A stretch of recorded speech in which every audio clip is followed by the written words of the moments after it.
Can everybody hear me? Wonderful. Welcome. It's my pleasure and privilege to talk to you about a topic that is quite interesting and is quite important for UST's customers around the world.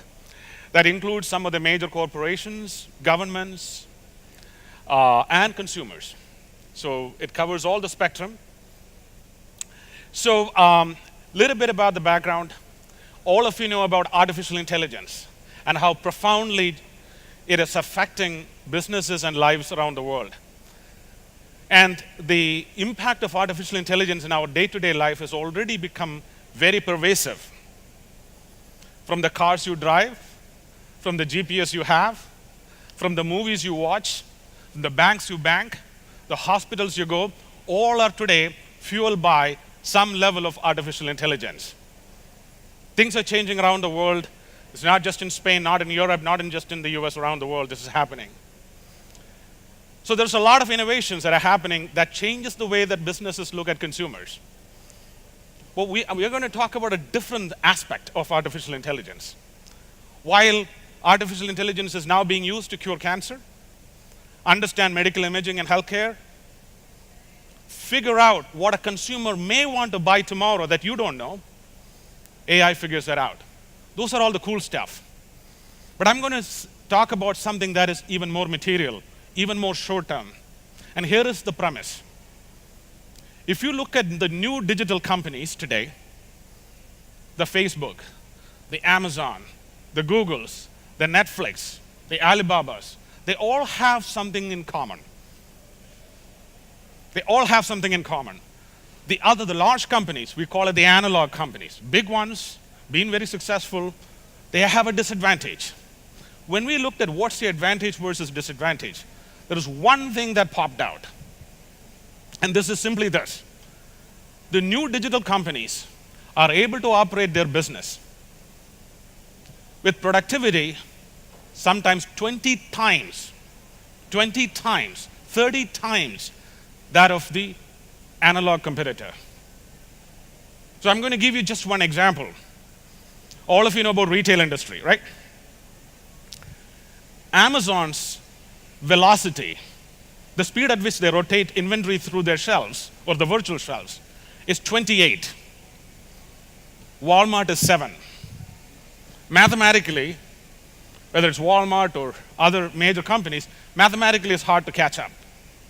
There's a fundamental difference in the structure of digital companies and analog companies, and simply that analog companies put a lot of human beings to operate their business. Tens of thousands. So here's an example. A bank in the United States, this is specifically the number about US Bank, roughly $10 to $15 billion of actual revenue for the bank, has about 15 to 20,000 employees. That's point number one. 75% of these employees, 75%, are not interacting with the customers. They're not creating value-added jobs. They're doing very important jobs, but not value-added jobs. They're running operations. Another statistic. US healthcare system, the insurance, the payer business, is about $800 billion business, close to $1 trillion. 200 billion of that spent is operations. So there is a massive operational weight that these companies have. The question is, now, we can do all the interesting stuff on the other side, which UST does and many of our customers do. Can we apply artificial intelligence to reduce the number of people that does operations, increase their productivity, so that these analog companies can now compete with the digital companies on the same playing field? So here's an example I just mentioned. So retail banks, 60%, 60 cents out of every dollar they spend is in the middle office and back office operations. Retail is even worse. 75 cents out of a dollar is spent on retail operations. So when we talk to the CEOs and the other executives of large companies, unanimously they said one thing. The biggest benefactor for those companies to innovate and to compete in the digital space, number one, was applying AI to increase employee productivity, not by a factor of 1 or 2, but by a factor of 10. So here's an example of the platform, the approach UST has taken to go to a bank, global bank, go to a major retailer, go to a major healthcare company, and using artificial intelligence to increase productivity by 9 to 10 times. So many of you have heard about some different technology aspects. We've been trying to solve this problem for the last 3 years. I'm going to show you why we have assimilated many of those, but we have improved upon this to deliver these results. We have been building this platform for about 3 years, and this leverages a lot of open systems AI work. We work with Stanford AI Labs as an example. Much of our advanced natural language processing and knowledge graph technique comes from Stanford. The first one to note in the operations, you've all heard about robotic process automation, right? RPAs that is coming in to automate your processes. The problem is automation of tasks. If you do task automation, that's what many of those products attempt to do, is not automation of jobs. It can increase predictable, repeatable tasks, which we need to do, but many of you might have rolled out RPAs and still not really successful. You do marginal stuff because you're automating tasks, not jobs. The second thing is it's not about just automation by increasing productivity. It is the time taken for a company to give their product or services in the hands of the customer. So here is a little example. Pharmacy business in the United States alone, large drug companies selling drugs, is about $400 billion business, somewhere in that range. These companies, traditionally, we go to a doctor, you get a prescription, you go to a pharmacy, they will fill the medicine, maybe a couple of days later or the same day you can go and get the medicine. Amazon is shifting that by saying, you go to a doctor, you scan it, and the drone will deliver the medicine to your house before you get there. Speed matters. So to compete with this, the operational agility has to be dramatically different, not the same. It's not by increment, right?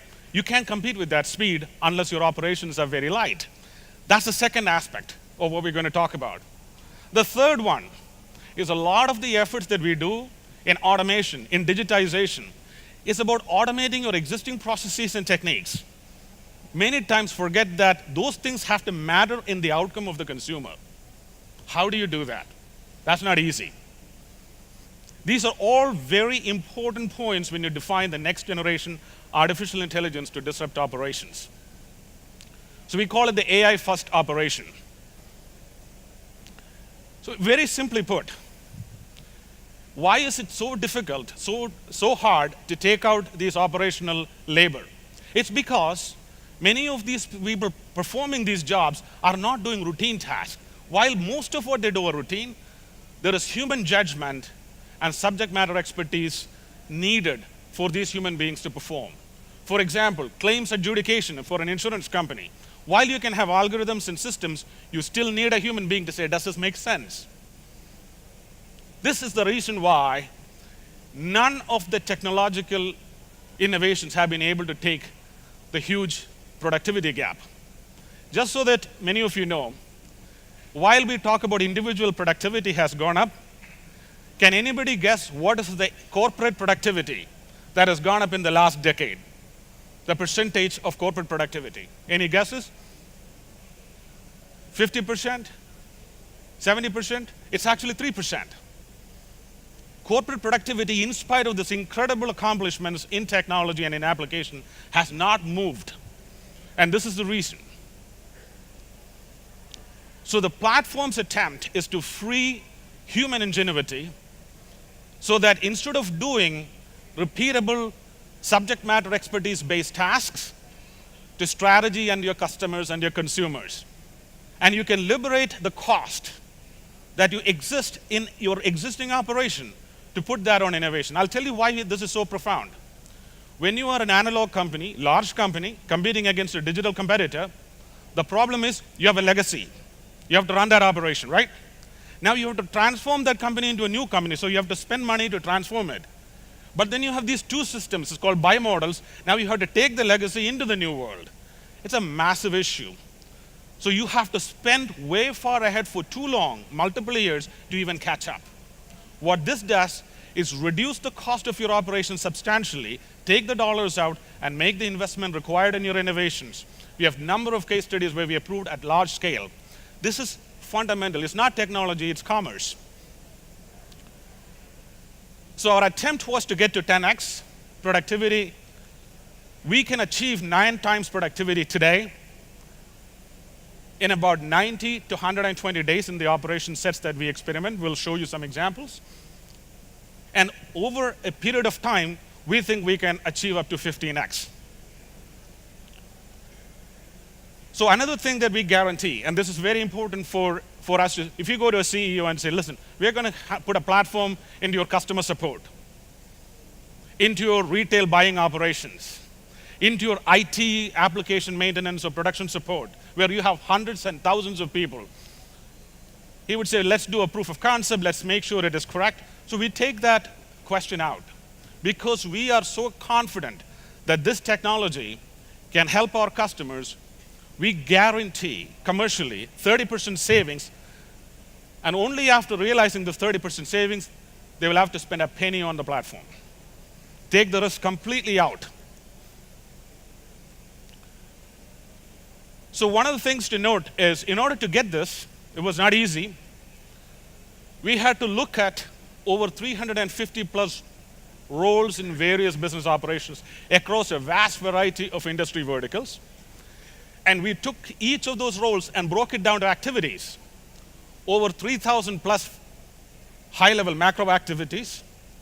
So we've grouped this under major task groups for automation and artificial intelligence, and then have formed 32 variants of the SmartOps platform. So there is a SmartOps platform that does claims adjudication for insurance industry, as an example. Powered by the same block, but customized, because it's not unsupervised open-ended learning. That will take too long. So it is closed-end learning. You don't need 5 years to teach the machine. It already knows enough about insurance as soon as you implement it. That's the breakthrough. So much of the robotic process automation only does the automation. But what if a system can observe what your operations do through artificial intelligence, vision, and audio? Then learn from this. So you can make the analysis and decision, and then simply decide based on decision matrix. It's pretty simple in operations, it's not that complicated, but it doesn't end there. What if we can go ahead and do that decisions into actions? Because you always know there is some action that needs to be done as a part of the decision, and then you monitor to see if it actually impacted the outcome. The problem with the traditional technology is they do only one of these. As far as we know, this is the first time a platform is driven to do all the 5 things so that it can deliver the value to the customer, not after 6 months, not after 6 years, but in the first 90 days. These are the 4 pillars, and many of you may know. We have a stack of capabilities against intelligent automation. We had to combine that with really advanced and sophisticated knowledge management technique. And here is why. If we are putting this platform into a company, into a bank, or into an insurance company is doing sophisticated claims adjudication, much of the knowledge is not resident in documents. It is in emails. It is in voicemails. It is in videos. It is in customer calls, complaints, legal documents. How do you extract this knowledge so that you can use it? It is not a trivial task. That's the second part. The third one is intelligent monitoring. How can you monitor things over a vast array of things and make sense out of it? And we'll talk a little bit about this. And then how to automate the operations. All these 4 pillars of capabilities had to be built. Now, this gives you some of the important components, software breakthroughs that we had to do under each of these stack. I won't go through all of them, but if you see in the knowledge management, we had to solve data fusion with computer vision because we had to observe people doing things. We had to do dark data mining. 80% of the data that we absorb as knowledge is not present in structured documents. 80%. So dark data mining became extremely key. Another thing is when machine looks for things, it has to have cognitive search as its capability. Without that, it will not get the answers because machines are operating at extreme speeds. So if you look at the third stack, the intelligent monitoring, that's an important piece of the puzzle. So things that you do, does it result in better customer satisfaction or customers are going to complain more? You have to know. So you have to monitor. For example, one of the techniques it uses is it listens on call center calls to the tone of the customer and figures out the stuff that we did is not actually helping the customer. We need to do something else, as a simple example. All these technologies, thankfully, much of it, not all of it, much of it is available as open systems research. So there are very few proprietary things. The proprietary thing is the overall platform, but internally, these capabilities are extracted from the vast research that is being done and published in the open systems. Because we fundamentally believe as UST, we don't think artificial intelligence should be property of any one person, any one company, or any one government. We believe that it should be free and open, and how we use it should be left to individuals, governments, and its people, and the companies. It should not be a monopoly. That's why, by strategy, 80% of all the capabilities are open systems. So here's an example. I'm going to explain this. Here is an example of something happened with Smart Ops. It is one of the largest retailers in the planet. They have over 12,000 stores around the world. They are present in 95 countries. So here is a problem. They have all these stores, and the store managers and store employees, if you've seen in large retails, they have these handheld devices, right? They scan, they do a whole lot of things with the handheld devices. And their entire operations relies on these handheld devices. If it breaks, it's got a problem. If point of sale goes down, it's got a problem. So the stores, the lifeblood is this operational stuff that nobody really sees. The problem really is tens of thousands of stores, things break. Things don't go right all the time. And when it breaks, typically they have thousands of people in the back office taking the calls, figuring out what the problem is, telling the store employee to do X, Y, Z, do upgrades, change this, put this there, so on and so forth. This is the hidden poison in large retail operations. One of the first initial problems we tackled is what if Smart Ops can learn field ops at this scale without a single human assist, and in 90 days figure out and start predicting when things are going to go wrong. And when it goes wrong, can you send an AI agent, not a human being, to chat or to talk with the person, the store employee, and ask him to perform an action, and then observe that action and see if it actually fixed the problem? This is a multi-billion-dollar savings for that company. The savings, initial savings, again, because it's artificial intelligence, you don't realize all the savings in the first 90 days. It learns, and as it learns, it gets better. In 90 days, it starts showing the results. In about a year of running, now it really is as good as its enterprise. And we start eliminating people and increasing productivity at significant scale. So this is just to give you an example of large-scale Smart Ops. So this is another massive example. Very large investment bank, in fact, one of the largest investment banks in the world. When a salesperson talks to customer for wealth management, right? They are there, they are on the phone, they talk to the customer trying to sell them stocks, holdings, and so on and so forth. Sometimes the salesperson have multiple people from the bank talking to the customer. All these calls are recorded in voicemail. This bank has more than 15 years of tens of thousands of calls recorded on voicemail. Now, but what do you do with it? They captured this because regulatory, you're supposed to do this. But what if we can monitor these calls dynamically? What if we can go through these voicemails, absorb the knowledge graph, understand things like which salespeople were effective in closing a deal? What did they say as a pattern that helped them close a deal versus lose a deal? Which salesperson was able to detect the tone of the customer and react? And a variety of other things. I mean, I'm just beginning to scratch the surface. Now, what if this intelligence can be used real time for the next salesperson when he's talking to a financial advisor, talking to a client? This pops up and says, this person has portfolio in China. Anytime you get into conversation about Chinese holdings, you don't make the sale. 82% chance. So don't get there. Talk something else. It's just one simple use case. This problem was attempted by one of the largest technology companies for 3.5 years, and they could not do it. And you would know the company. They could not do it because they were not using the full stack of capabilities that I was talking about. So this is just another example of how this platform can dramatically shrink the operations. Very quickly, this use case was done by one of the largest retailers in the world, largest electronic retailers in the world. And no price for guessing. This is the largest e-retailer on the planet. They are hiring 30,000 people. They had a simple request. They had 3,400 people in their HR today.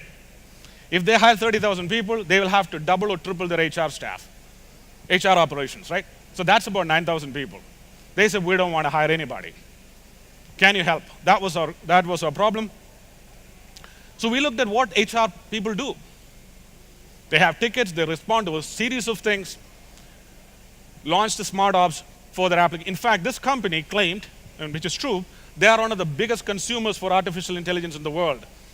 But after seeing the platform, they're very happy that they don't have to hire another 6,000 people to support HR, which would not have been productive for them.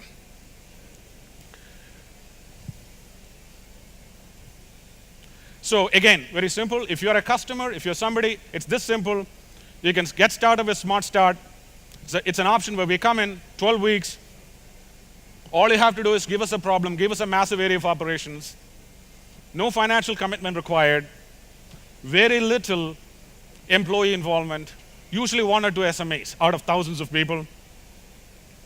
And our promise is, if you don't deliver ROI, if you don't deliver savings, you don't have to spend a penny.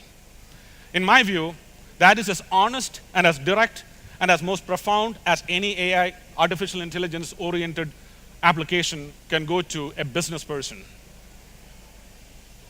So again, the final point is, if any of you have any questions, thoughts, request to see the platform, you can go to smartops.ai. It's got demos. You can request for information, and you can see simulations. And if any of your clients, if your business is needed, it's that simple. Once again, thank you very much, team. I hope this was helpful.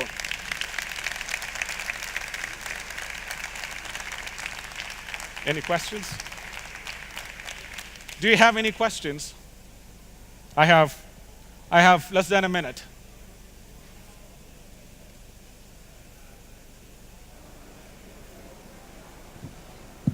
Hello, this is Ignacio Plasencia. Related to the document processing from customer side, have you got any experience related to fraud detection and customer recognition in order to avoid any kind of fraud? So the question is primarily about recognition and detection. So I'm going to give you an example. One of the use cases was a very large retailer wanted to detect in-store, in video, using video, who is going to commit a fraud, either steal or damage the goods, etc. One of the applications is advanced visual recognition using movement patterns. Automatically detect this person is likely to commit a fraud, figure out the back room of the artificial intelligence agent, and deploy the security, just as an example. The other examples are much of the, as I mentioned to you, going through large amounts of voicemails, using AI to do semantic graphs, because if you're going through voicemails, it's very hard to figure out who is talking. Is it a customer or a salesperson? Because AI does not know, it has to figure it out. So these are some of the examples of highly advanced recognition. And most of these technologies exist in the world. We didn't build it, we integrated it from open systems, and we fine-tuned it. Once again, thank you, team. I think my time is up. Bye-bye.